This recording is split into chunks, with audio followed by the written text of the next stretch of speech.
اللہ اکبر کبیرہ۔ یہاں رک کر ایک بات عرض کرنا چاہتا ہوں، جس سواری پر حضور علیہ السلام جلوہ فراز ہو جائیں، اس سواری کی آنکھوں سے اللہ تعالیٰ پردے اٹھا دیتا ہے۔ وہ سواری جا رہی ہوتی ہے، اس کو بھی پتہ چل جاتا ہے کہ کیا معاملہ ہو رہا ہے۔ اللہ تعالیٰ اتنا علم حضور کی سواری کو بھی عطا فرما دیتا ہے۔ یہ بات یاد رکھیں، حضور کی شان تو سبحان اللہ کیا بات ہے۔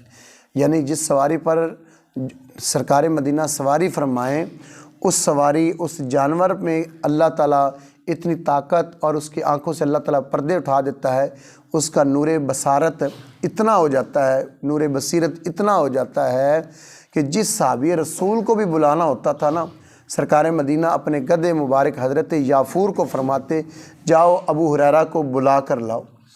تو حضرت یافور کیا کرتے، یہ نہیں ہے کہ وہاں سے نکلے ہیں تو کہیں جا کے رک گئے ہیں یا کسی اور کو بلا کر لائے ہیں، نہیں، گلیوں سے گھوم کے جاتے ہیں، دروازوں کو سونگ کے جاتے ہیں۔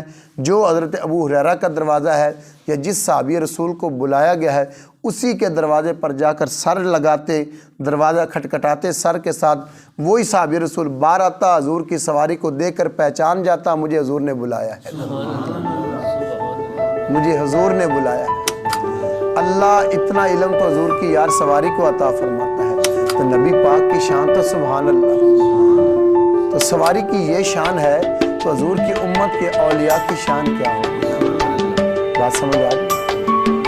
جب حضور کا یہ مقام ہے، حضور جس سواری پر جلوہ فراز ہو جائیں، اس سواری کا آنکھوں کی نور کا یہ حال ہے کہ وہ جا رہی ہے نیچے قبر کے اندر، جو معاملات ہو رہے ہیں اس کو پتہ چل رہا ہے کہ اس کو عذاب ہو رہا ہے، تو وہ ڈر گئی ہے فوراً، تو اس کو عذاب ہو رہا ہے۔ اور نبی پاک علیہ السلام نے کیا فرمایا؟ فرمایا اگر مجھے خوف نہ ہوتا کہ تم اپنے مردے دفنانا چھوڑ دو گے، تو فرمایا میں اللہ تعالیٰ سے دعا کرتا وہ تمہیں بھی سناتا جو میں سن رہا ہوں، اسمعوا منہ، حضور نے فرمایا جو میں سن رہا ہوں۔ اور ایک دوسری حدیث پاک مبارک میں ہے، نبی پاک علیہ السلام نے ارشاد فرمایا انی اسمع ما لا تسمعون، ما لا تسمعون، فرمایا جو میں سنتا ہوں وہ تم نہیں سنتے، فرمایا انی ارا ما لا ترون، حضور فرماتے جو میں محمد عربی دیکھتا ہوں وہ تم نہیں دیکھتے۔ جو اللہ نے مجھے دیکھنے کی طاقت عطا فرمائی ہے، وہ کسی اور کو وہ طاقت عطا فرمائی نہیں ہے۔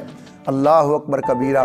اس لیے تو میرے کریم آقا نے ارشاد فرمایا نا، فرمایا انی اسمع صلاۃ اہل محبتی و انی عارفہم، فرمایا جو میرا غلام، حضور فرماتے ہیں میری ذات پر درود پاک مبارک پڑھتا ہے، سرکار مدینہ ارشاد فرماتے ہیں میں اس کا درود پاک مبارک سنتا بھی ہوں، اور فرمایا و انی عارفہم، میں اس بندے کو پہچانتا بھی ہوں۔ یار جس کو دنیا میں حضور پہچان لے، کیا خیال ہے قیامت والے دن حضور بھول جائیں گے کہ میں اس کو نہیں جانتا؟ قیامت والے دن بھی حضور فرمائیں گے میں اس کو جانتا بھی ہوں، اس کو پہچانتا بھی ہوں۔ اللہ اکبر۔ یہ وہی ہے نا جو چکیاں والے کی جامع مسجد یا رسول اللہ میں بیٹھ کر میری حدیث کا درس سنا کرتے تھے نا، یہ وہی لوگ ہیں نا جو میری حدیث کا درس سنتے تھے اور خوش ہوتے تھے، اور خوش ہو کر کیا کہتے تھے؟ سبحان اللہ۔ کیا کہتے تھے؟ ذرا محبت سے بولیے، کیا کہتے تھے؟ یہ وہی لوگ ہیں۔ اللہ اکبر۔ اس لیے حضور نے فرمایا انی ارا ما لا ترون، جو میں دیکھتا ہوں تم نہیں دیکھتے، انی اسمع ما لا تسمعون، فرمایا جو میں سنتا ہوں تم سنتے نہیں۔ اللہ حضور کی سواری کی ہے۔ اور آگے حضور صلی اللہ علیہ وسلم نے فرمایا ثم اقبل بوجهه علینا، حضور کے صحابی فرماتے ہیں حضور ہماری طرف توجہ فرمائی، چہرہ انور مبارک ہماری طرف، رخ مبارک ہماری طرف کیا، تو پھر حضور نے فرمایا اللہ تعالیٰ سے قبر کے عذاب کے بارے میں پناہ مانگا کرو۔ تو ہم وہیں کھڑے ہو کر ہم نے عرض کی باری تعالیٰ ہمیں قبر کے عذاب سے ہم تیری بارگاہ علی کے اندر سے پناہ مانگتے ہیں، ہمیں پناہ عطا فرما۔ پھر حضور نے فرمایا، پھر دوسری دعا حضور نے فرمایا کہ تم اللہ تبارک و تعالیٰ سے تمام فتنے جو ظاہر ہے جو پوشیدہ ہے، ان تمام فتنوں سے اللہ تعالیٰ سے پناہ مانگا کرو۔ تو پھر صحابی رسول جتنے بھی کھڑے تھے ان ساروں نے دعا مانگی، یا اللہ میں ظاہری اور باطنی فتنوں سے یا اللہ محفوظ فرما۔ پھر نبی پاک نے فرمایا کہ اب یہ دعا بھی مانگو کہ یا اللہ ہمیں دجال کے فتنے سے محفوظ فرما۔ تو پھر صحابہ کرام علیہ رضوان نے یہ بھی دعا بھی مانگی، یا اللہ ہم تیری پناہ مانگتے ہیں، ہمیں دجال کے فتنے سے محفوظ فرما۔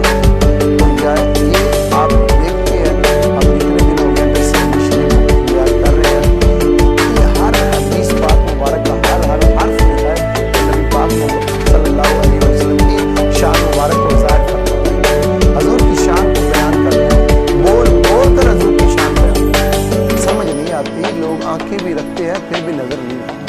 اتنے مدارس بنائے ہوئے ہیں، واللہ پڑھ پڑھ کر حدیث پاک کے شیخ الحدیث بن چکے ہیں، لیکن ایسی حدیثیں حضور کی شان والی کیوں نظر نہیں آتی؟